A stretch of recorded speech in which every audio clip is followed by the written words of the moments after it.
Magandang araw po. Maganda lang. So pagkakataon ko to ngayon kasi mayroon akong i-interviewin dito. Dalawang misis. Dalawang misis yan, oh. Ayan, oh. So siguro kilala nyo na. Kailangan ko ba bang ipakilala ito? Yan. Siguro kilala nyo na to. The Lady Guard ng Ruel of Malalag. At siyempre naman ito, misis ni Tatay Robin. Ayan. May issue na tayo. Yan. So unang tanong. Unang tanong. Wala pa tanong. Unang sagot. Ayan. Huwag kang mag-alala kasi kung medyo nahirapan ka, ano lang, kung kailangan mo ng tulong, andyan katabi mo nakapula. Eksperyensyado po yan sa lahat ng bagay. Pagdating sa problema, pagdating sa pera, bihasa yan. So, unang tanong kay Ate Pia. Kumusta na si Ate Pia ngayon? Okay lang po. Maayos naman. Maayos naman. Ito Pia, seryosong tanong. Ano ang pinagkaiba ngayon at noon na hindi nyo nakilala ang Team Kalinga? Noon, ito sa stress naman. Oh, sige. Ganun din ako eh. Sige, yan. Ako nagtatrabaho sa si Robin na sa bahay. Hindi kami buong pamilya. Ngayon buong pamilya namin ang makilala namin ng Team Kalinga. Yun. Ano ba ang nag-udyok sa'yo? Bakit ikaw ang nagpa-Maynila at si Tatay Robin ang naiwan dito sa lugar ninyo? Wala po siyang, hindi naman po siya tinatanggap sa mga trabaho. Kasi gusto talaga siyang magtrabaho. Kaso walang matanggap na kasi foreigner daw. Kaya ako na lang nagtrabaho. Noong nalayo ka sa mga anak mo, sa pamilya mo, hindi ka ba nahirapan? Ano po, nung una. Mahirap talaga. Kasi first kong yung 5 months pa lang pangalawa ko trabaho. Yan. Siyempre, alam ko, yung katabi mo, sanay din to. Nag-ibang bansa din ito. No? Isa itong dakilang OFW ito, si Ria Olarte. Ria, nung bang nag-decide ka magpuntang Hong Kong, hindi ka ba nag-alala na lalayo ka sa mga anak mo? Siyempre, nag-aalala Kuya Bobby kasi ako yung nagpalaki ng mga anak ko ay handle. So mahirap sa bilang isang nanay na habang lumalaki yung mga anak mo, then bigla mo silang iiwan. Siyempre, elementary pa sila that time. So, unang-unang naiisip mo sino mag-asikaso sa kanila, paano sila kung magkakasakit, nawala ka. Nandoon yung pag-aalala. Pero dahil nga may pangarap tayo para sa kanila, sa future, sa family, so tiniis. Pikit. No? Dapat ka pumikit. Tiniis yung hirap, tiniis yung pagkatamis. No? Then, kailangan, pag mag-abroad ka, tibayan ng Ayan. Ate Pia, ilang taon ka sa Manila? Kalahati po. So matagal-tagal din. Balik po ako. Sumagi ba sa isip mo o sa pagtulog mo, na panaginipan mo ba na balang araw matulungan kayo ni Kuya Bal o ni Kalinga Prab? Hindi po. Nanonood lang ako eh. Anong una mong reaction nung napanood mo na vlog sa Tatay Robin? Ayan, natuwa ako. Sabi ko, pinapanood ko lang. Ito, ngayon, kami na iba-vlog yung pamilya. Oo. Noong sa Maynila ka, may mga time ba na mga anak mo pinapauwi ka? Hindi. Hindi naman. So ibig lang sabihin yan na asikaso ni Tatay Robin yung mga anak mo. Ikaw Ria, may mga time ba na gusto ng anak mo na mauwi ka na at kailangan ka namin dito? Ay, hindi din. Hindi kasi pinuno ni Rex yung alaga. Siya na natatay, siya pa nanay. Oo, tapos ako yung nagbibigay lang ng mga needs nila. So, siyempre, dandun yung pera, kung ano yung pangangailangan. So, yan mga viewers, bakit tataka kayo bakit minaritis ko tong dalawa? Pareho silang mga naglayo, no? Pareho silang, ito totoo, si Ria nag-OFW.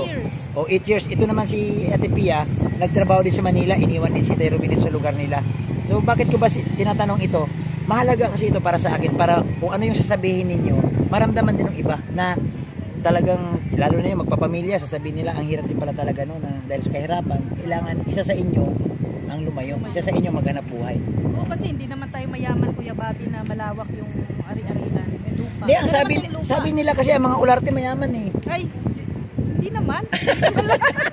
Yung lahat. Hindi lang, apelido lang po yun. Ayun. Sa Ate Pia, ano ngayon ang pinagkaiba na napabahayan na kayo, si Tatay Ruben nagba-vlog na. Anong nabago sa inyo? Balita ko nga, mayaman na raw kayo. Hindi naman po mayaman. Tama lang po sa pamilya. Ayun. Sapat lang makakain ng sa isang araw, 3 beses. May merienda pa kasama. So, Ate Pia, last na lang, mensahe mo, ano bang pwede mong advice sa mga pamilyado din na gusto magtrabaho sa ibang bansa? Anong pwede mong ano sa kanila? Anong pwede mong sabihin na lalong makayanan nila yung lungkot at siyempre ipag-isip sa pamilya? Isipin lang nila para sa pamilya yung ginagawa nila at magpakatatag para mabuhay yung pamilya nila kung sila iaalis. Oo. Ayan. So, Ria, advice sa mga nagbabalak maging OFW? Ayan, basta tibayan nyo lang yung loob, may pangarap lang kayo. Focus lang sa pangarap nyo at sa pamilya. Isa yan. At syempre, huwag kalimutan magdasal sa Diyos. Ayan. Kasi wala tayong ibang sandata, kundi siya lang. Ayan. Pupunta tayo sa ibang lugar, siya lang talagang sasama sa atin, sa hirap at ginawa. Ayan. Ate Pia, message mo kay Kuya Bal muna una. Ay, maraming salamat po kay Kuya Bal at kay Ate na lalo na kay Kuya at patulungan nila kami. Lalo kay Kuya Alvin na nag-scout sa amin. Thank you po sa Team Kalinga. Maraming salamat po sa inyo lahat. Ria, samantalahin ko na ito Message mo kay Kuya Bal. Ay, syempre. Nanonood siya Ayan, kay Kuya Bal, mensahe ko sa'yo, basta magpalakas ka lang palagi, Kuya. No, alagaan mo yung iyong sarili. At marami pa kami na syempre nangangailangan sa iyo. Ikaw ang aming teacher. Paano na lang pag walang Kuya Bal? Wala na din kami. Paano kami, di ba? So, kaya Kuya Bal, salamat kasi nandyan ka. Winelcome mo kaming lahat. No? Ups and down. Nandyan ka sa amin palagi. Ikaw na yung aming ayaw niyang pagtawaging tatay. Ayaw niyang ama. So, ano na lang, mentor. Salamat sa pagturo sa amin, Kuya Bal. Sa ganitong klaseng mundo. Ayan. So, salamat Pia, salamat Ria. Message ko kay Kuya Bal. Kuya Bal, alam ko nandiyan ka sa tapat Kuya Bal, pauwiin mo na si Ria. Ay, salamat sa dalawang magigiting na mga nanay, no? Yung alam niyo ang istorya nila dahil sa pagmamahal nila sa pamilya. Talagang gusto nila mabigyan ng kunting karangyaan yung mga bata. Pinilit nila magtrabaho. So, yun po. Salamat sa inyong dalawa. Salamat, Kuya Bobby. Thank you. Yun. Hindi na ako uuwi.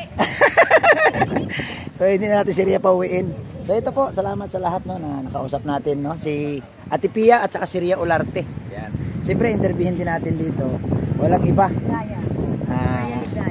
Yung ating sakalam na si Ate Vilma. Wow, sana all sa kalam. Ito ang ganda ng picture mo dito, Ate Pia. Siyempre. Ate Pia, mensahe mo kay Kuya Bal dahil may bago siyang pabahay. Oo. Pang 220. Okay. So anong mensahe mo kay Kuya Bal sa araw na ito?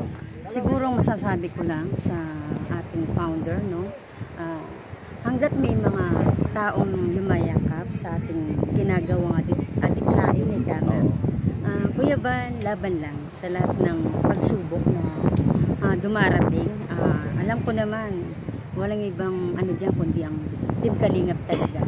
Kahit maraming mga taong bumabatikos, hindi mga sumasangayon, maraming mga binabato sa ating ginagawa. Alam ko, nandiyan ang ating Panginoon Diyos.